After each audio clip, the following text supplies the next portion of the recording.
are my Friday baking and pastry students here at the Fortin Culinary Center, and today we're putting together a Mother's Day breakfast that Dad and children can very easily put together themselves.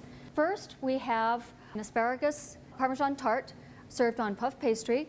We're going to oven roast some potatoes, tomatoes, and bacon, and we're going to dip some strawberries, gorgeous strawberries, in white chocolate and then roll them in some coconut and nuts, and we have some fresh squeezed orange juice that we're going to serve as well.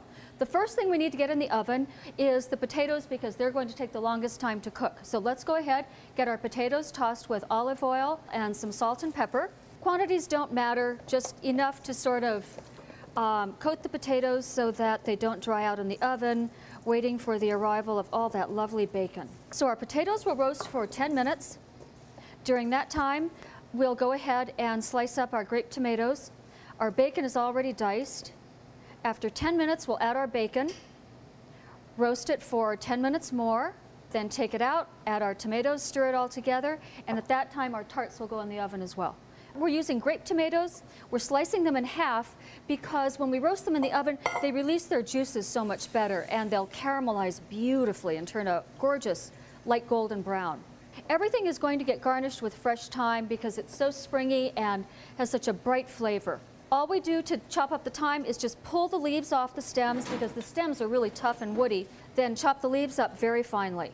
Let's go ahead and dip our strawberries in some chocolate. We're using white chocolate because it looks so beautiful against these bright red fat berries.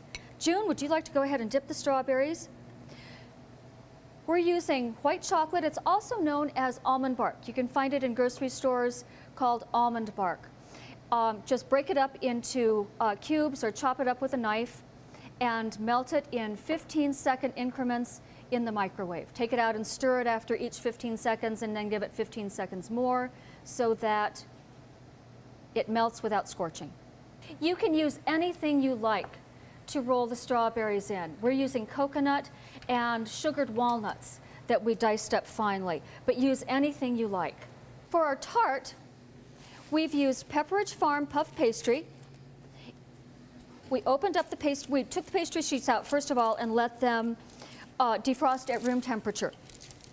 We cut each sheet into fourths, and then we took a sharp knife and we just scored about a ½ inch in from the edge so that some of those nice layers of puff pastry on the border will puff up while the center is anchored down with our Parmesan and asparagus. Our asparagus, we went ahead and trimmed the tips off. We've tossed it with some olive oil and some salt and pepper. We're going to put down a bed of some shaved Parmesan on the bottom, arrange our spears of asparagus on top, and then pop it into the oven. The puff pastry will go into the oven at the same time that the tomatoes are added to our potato and bacon roast. Arrange the asparagus any way you like. You can do it with military precision, or you can just sort of jumble it on there. It doesn't have to be perfect, that's the point. In fact, it will probably look better if it isn't perfect. In honor of Mother's Day, I got out my mother's old juice squeezer. I used that many, many times when I was a child, squeezing lemons and oranges for her. Oh, look at this. Potatoes, tomatoes, bacon, it just doesn't get much better than this. And then fresh thyme will go all over the whole thing.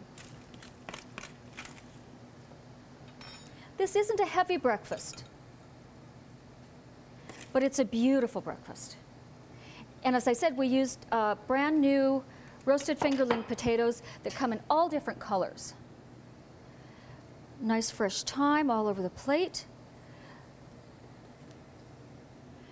All we need is some coffee. This little cruet belonged to my mother as well.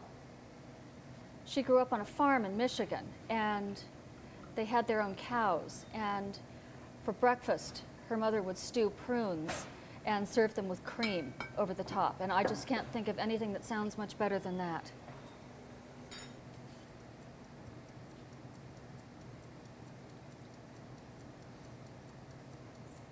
Beautiful. There we are. Happy Mother's Day.